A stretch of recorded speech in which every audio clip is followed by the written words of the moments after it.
लोकसभा चुनाव से पहले पूरी मजबूती के साथ इंडिया गठबंधन ने जिस तरह से चुनाव लड़ा और अपनी तैयारी की थी, उसका प्रतिबिंब सीटों की संख्या की बढ़त के साथ दोनों ही पार्टियों के सामने साफ तौर पर दिखने लगा था।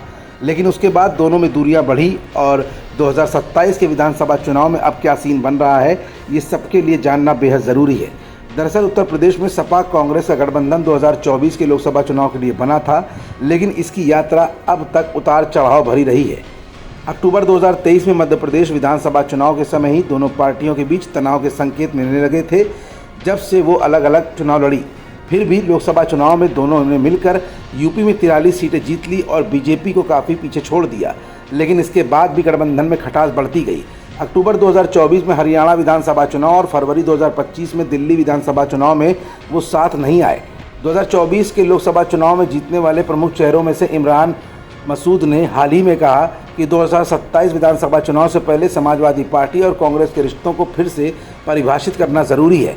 इमरान मसूद का ये बयान आखिरकार किस ओर इशारा कर रहा है? क्या कांग्रेस और समाजवादी पार्टी की राहें अब अलग अलग होने वाली हैं, या फिर इसके पीछे भी इंडिया गठबंधन की कोई नई स्ट्रेटजी काम कर रही है? ये कुछ ऐसे सवाल है जिनका जवाब अपनी आज की इस रिपोर्ट में हम आपको दिखाएंगे भी और बताएंगे भी। दरअसल इस समय इमरान मसूद का एक बयान मीडिया में सुर्खियों में बना हुआ है। इमरान मसूद ने कहा है कि कांग्रेस अपने संगठन को मजबूत कर रही है, बूथ स्तर तक काम कर रही है। कुछ लोगों ने कहा कि हमारे पास उम्मीदवार नहीं होंगे। मैं कहना चाहता हूं कि हम ज़मीन पर मेहनत कर रहे हैं और हमें किसी बैसाखी की ज़रूरत नहीं है। हम अपने दम पर ही चुनाव लड़ेंगे और अगर कोई समझौता होगा तो वो सम्मानजनक स्थिति में होगा।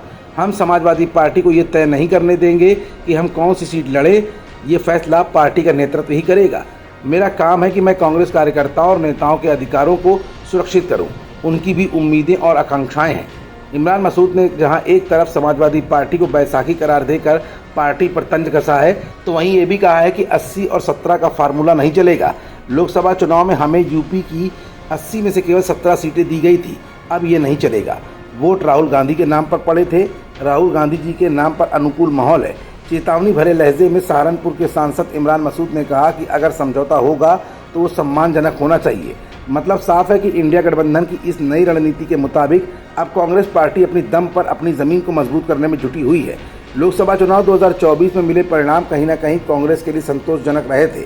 अब ऐसे में समाजवादी पार्टी से अलग रास्ते तैयार कर कांग्रेस 2027 विधानसभा चुनाव को लेकर नई स्ट्रेटजी भी प्लान कर रही है। खबरों से जुड़े रहने के लिए सब्सक्राइब करें हमारा चैनल इंडिया जंक्शन।